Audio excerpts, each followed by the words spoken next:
Alright, here we go. The gears are turning, fellas. Welcome back. Sorry I didn't have a video yesterday, although, because GW kind of threw a curveball at us. So this continuation of my Genestealer Cult preview, review, just giving out thoughts and reading through these previews that are on Warhammer Community. The first day, Sunday and Monday were pretty awesome. Tuesday was just a lore article, which was cool and all. I mean, they kind of showed this graphic with the new generations and how the new heroes and stuff fit in, but my opinion was kind of all stuff we saw before, so I didn't feel like it was worth a video all its own. It's just kind of the mention here where it's like, cool, reiterated, expanded lore. Very cool. But now we're talking about the rules today, because this has my gear turning of things to bring, and oh, this is exciting. This is exciting stuff. So, rules part 2. So again, if you haven't seen part 1, there should be a link. I'll put it up here, I suppose. So if you haven't watched that yet, go and click that. But if you're still here, let's finish this. By the way, I love this picture. The Rock Grinder, the 3, well, no, all new characters right there. The bikes. Then you got some of the old neophytes and the drill. The old mining guy from before. I love that picture. It just looks so good. But first off, talking about the bikes. So they did confirm what I suspected. There's going to be a subtract 1 to hit on these guys from these skilled outriders. They are indeed toughness 4, like I thought they'd be. 2 wounds. Okay. Certainly, I mean, maybe a 4-up armor save. If I was to guess, they did not say the armor save.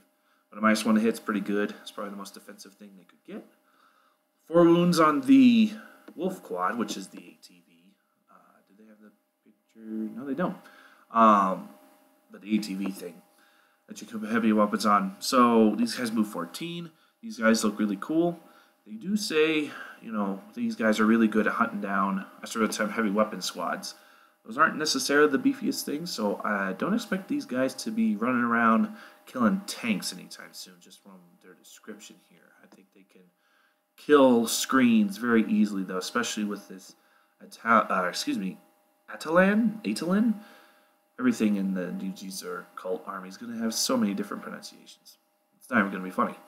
But the Atalan Incinerator, a heavy flamer on a bike, on the ATV, but a bike that moves 14 inches. That sounds good to me. That sounds really good to me. The Jackal Alphys.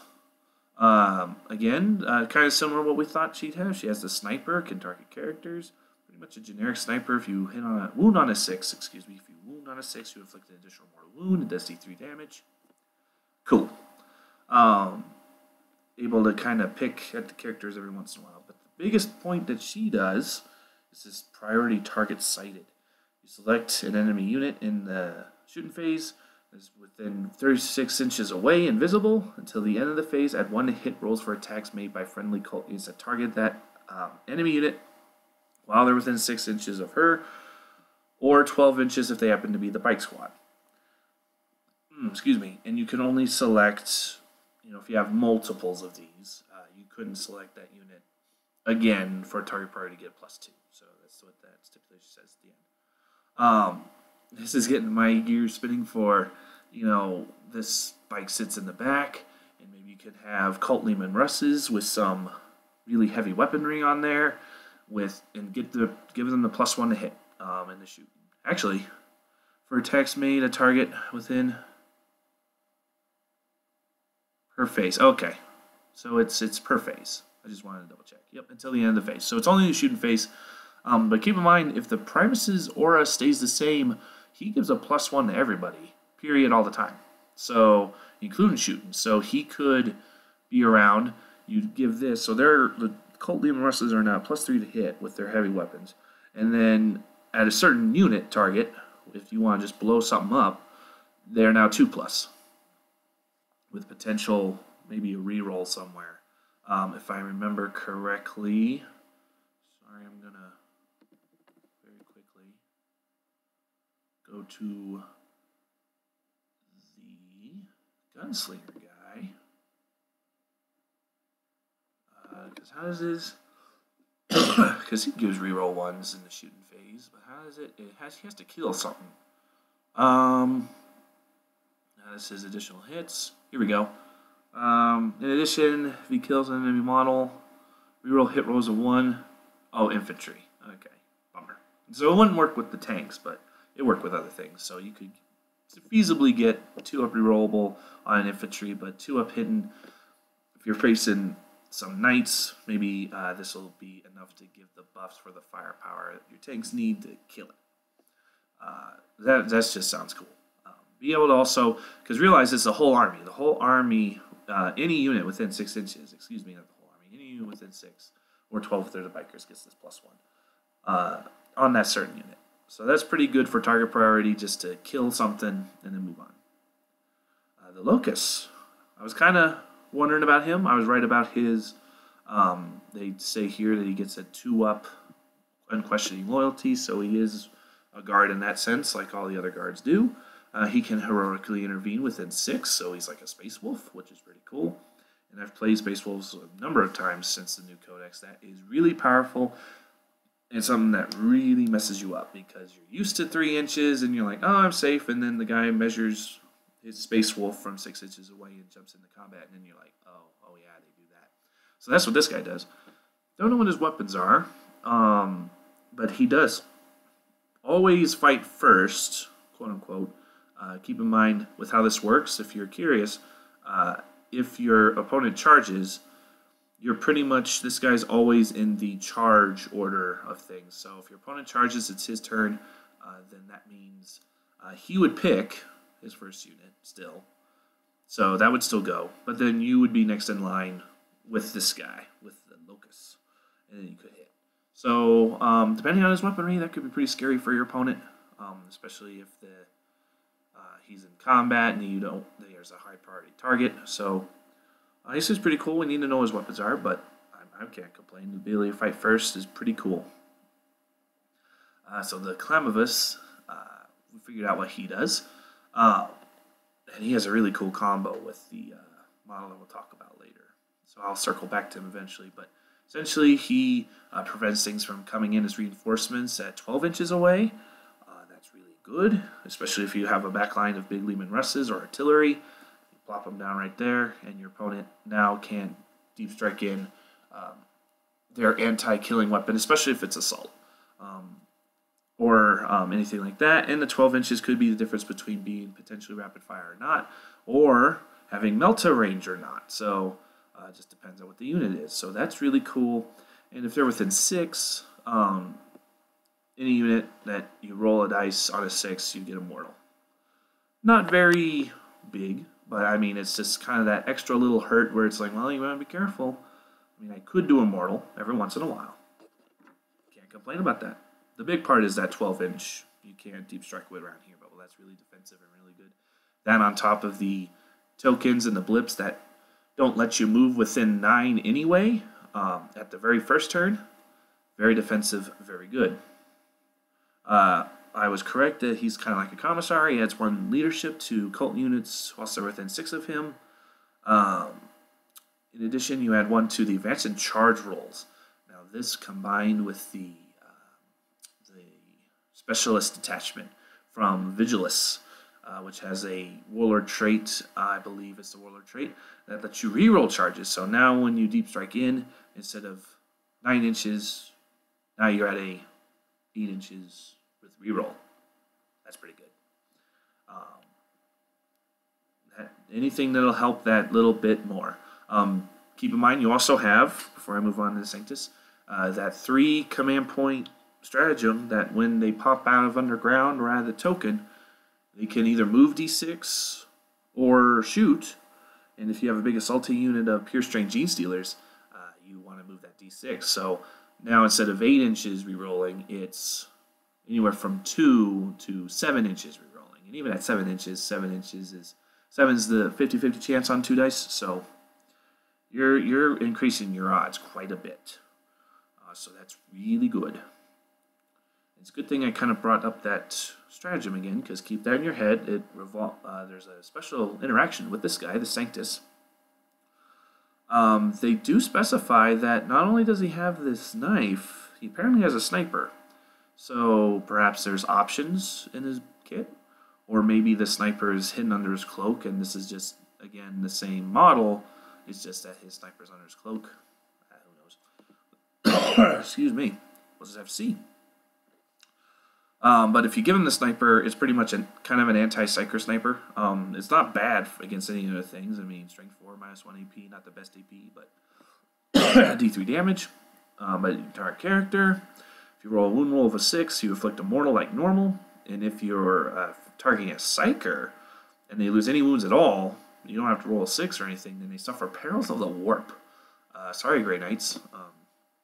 Funny enough, I have Grey Knights as well. Don't worry, I'm not a traitor. These guys are my first love, but it did just pain me a little bit. It did just pain me a little bit when I saw that, and I'm like, oh, I don't like that. Because Perils is an automatic D3 mortal, so you cannot underestimate that sniper. Against most armies, I think that's a pretty good pick. You can bring at least one of these as a sniper to try and ping off the backfield buffer sniper. He could kill a sniper he could kill a psyker pretty easily with the D3 damage. With the potential on a 6 of a wound, you get a mortal.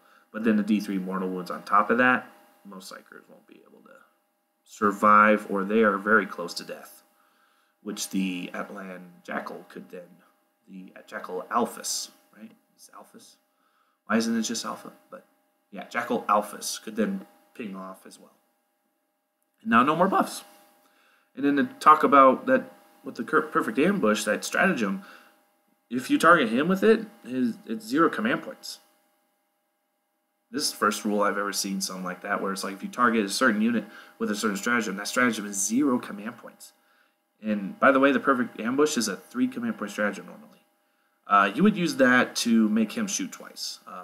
Or, I guess if his blade is really good, we don't know what the stats of his blade are, have a move, just depends on how you would tool him.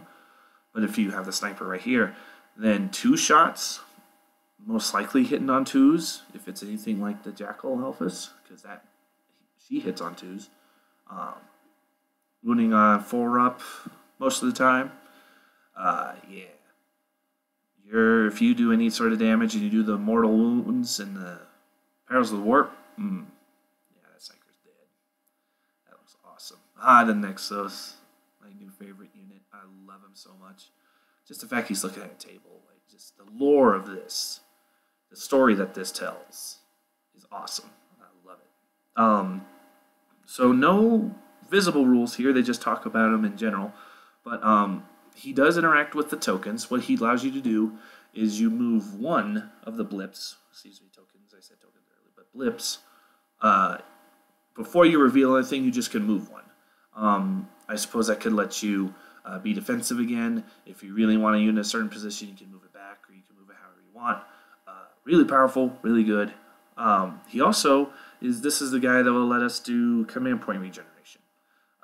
During each game time, during either you or your opponent spend them.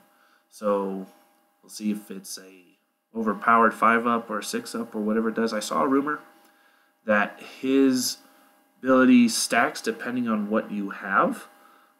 This is not confirmed, this is just rumor, but if you have him, he gives you the ability to get the 6-up, as the rumors say.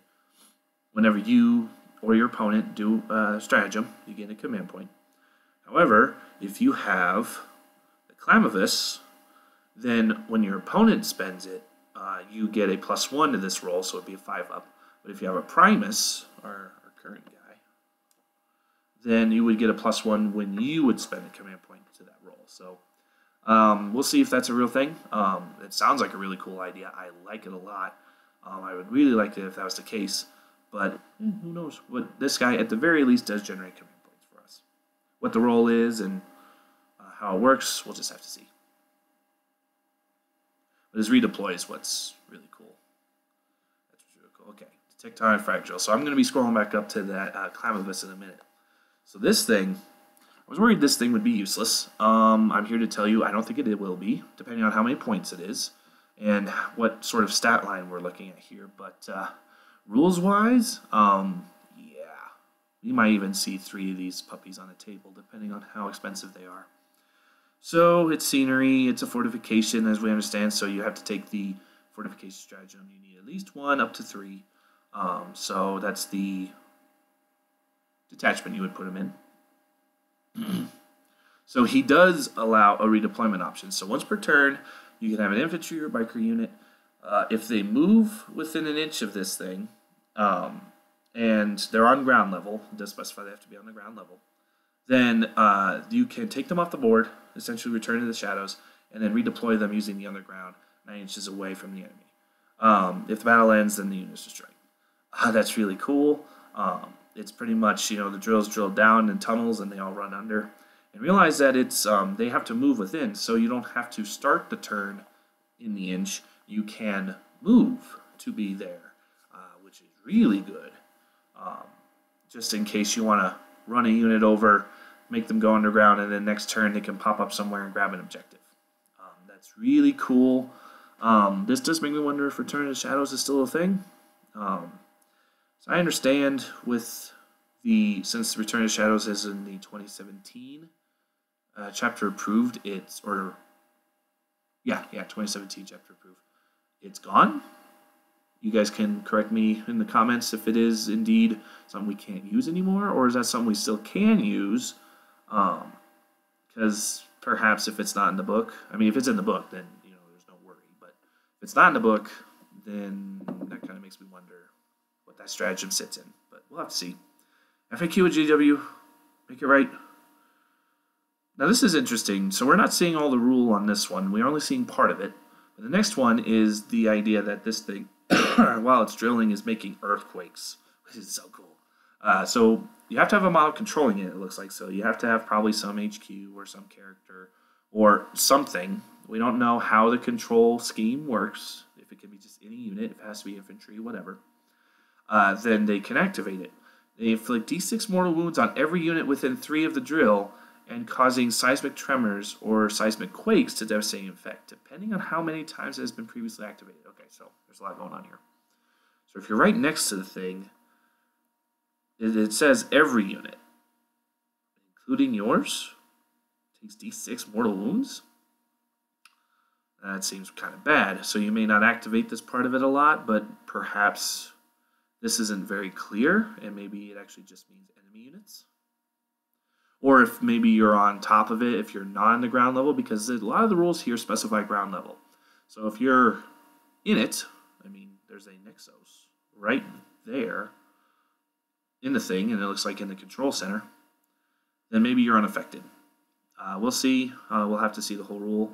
That'll be very interesting to see, because D6 Mortals is nothing to laugh at, especially if it hits your own guys. So when you turn it on, you do the D6 mortal wounds within 3. And you can either turn on the seismic quakes or tremors.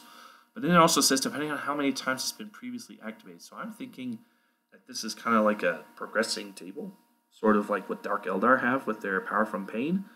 That when the first time you activate it, it's a small effect, and so on and so forth. So these two things, they may be later down the line. Maybe the last one, the Quakes at turn 5 activation, I don't know. We'll have to see the whole rule, but just looking at this seems really cool.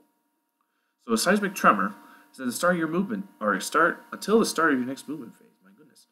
You subtract 2 from the charge rolls. Again, more defensive stuff from Cult. The Cult seems pretty defensive, and I like it. While they're within 12 inches of the model. So you could, if this did not affect your own guys, like plop, that's a pretty big footprint. I think maybe a Lehman Russ could fit under that, or some other big artillery piece. Put it under there, and then it's protected from with a 12-inch bubble that anything that tries to get close to assault it has to -2 to its charge, in addition to whatever the Clamavis is doing. That's pretty cool. So you're -2 from charge rolls. Also within 12, this does not affect fly. Because like I said, this is very thematic of this is shaking the ground. So unfortunately, if it's a fly unit, not going to do much. really cool defensive thing. Seismic Quake, though, this thing was kind of crazy. So you're drawing an imaginary line, 1 millimeter in thickness, and I was correct. This is indeed, from my previous video, this is indeed a kind of replacement for orbital bombardment. Because you draw the line from any one battlefield edge to any other battlefield edge, as long as it touches this model. And realize that how big this thing is. I mean, that's big. It has to touch any part of the model. It doesn't have to be the drill. It does not specify the drill here. Any point on the model. Roll a d6 for every unit that lies within it. On a 4-up, it suffers d3 mortals, and its move characteristic is halved until the next movement phase. This does not affect fly. Again, same sort of thing. Oh, goodness, that's good. We'll have to see specifics. Maybe if you can pick what activates, and if you have to wait turns, and you can only do it the one turn. So if this is like turn 3 and it only does turn 3. Then maybe this isn't the best thing, but I think just with this first rule alone, this thing's good to be able to kind of redeploy things that were on the table, put them underground without command points, and then bring them up through the underground ambush. Is good enough. Plus all this other stuff we'll have to see, but that's super exciting. And so, I mean, that's it. And like I said, with the combo with the Clamavus, you could have him with his... reinforcements can't come within 12 anyway, so then all of a sudden they're -2 to their charge, so that means that anything that would deep strike in, if the Clamavus is there and the big thing is there, and then maybe you have a big target, they can't make that charge. Even with any bonuses they have, because I'm thinking of my Tyranids, I have a +1 to my charge for adrenal glands, but even then, -2 +1, so it'd be a 13-inch charge. That's impossible on 2 dice. So you'd have to do something else. So that would be just a whole turn of waiting for your opponent, and that's not even including whatever sort of screens you might have around this thing. I mean, it sounds awesome. I definitely plan to get it. I plan to get it now. We'll see what the rules are, but again, I'm still kind of worried about the whole stability of this thing. How well does it sit on the table? Like if you accidentally kick the table, is it liable to fall over? I hope not. And I wonder how well, I mean, can this thing kind of be disassembled and reassembled very easily? Because I don't want to, I don't want to magnetize the whole thing. If I could just like set place everything, that'd be cool. But this definitely would seem something like you would need to magnetize, because I mean, this thing's freaking huge. So you could transport the thing. But it looks cool, and the rules look cool. So we're excited. There's no kind of exact teaser for tomorrow. All it talks about is, you can grab some Acolytes and Neophytes that we currently have, and the Kellermorph, who's coming out this Saturday. So pre-orders are up right now. I'm definitely getting that and going to put them together and review them for you guys. But nothing about tomorrow, so we'll have to see what tomorrow brings. Hopefully it's new. I would love to see our different cults. I mean, this is all but confirmed with the fact that we see rules that look like this. We have cult keywords, so I'd love to see what the cult rules are. I imagine if it's not tomorrow, it'll be Friday. We'll see what tomorrow brings. So keep on the lookout. If there is a substantive one tomorrow, I'll make another video tomorrow. Again, thanks for the patience from yesterday, but I just felt the purely lore-driven one was not worth a video all on its own, because it's pretty much the same lore we've seen since the 7th edition book. The only kind of changes is the fact that Maguses and Primuses and even sometimes Patriarchs there can be multiples of. So, but we knew that from the other stories they've been telling from this edition. So we'll see what tomorrow brings. So I'm excited. Keep the faith up, my fellow Genestealer cultists. This is looking like a really cool army and release. We might have to change a lot of our tactics, but you know what? That sounds awesome to me. What these guys will play like, and adding these guys with some Tyranid backup and potentially Astromilitarum backup sounds really cool, and very interesting playstyles are coming our way. So, hope you enjoyed this video. Subscribe if you haven't already. Give me a like, as all the other YouTubers say, and I really appreciate it. This is Jesse signing off.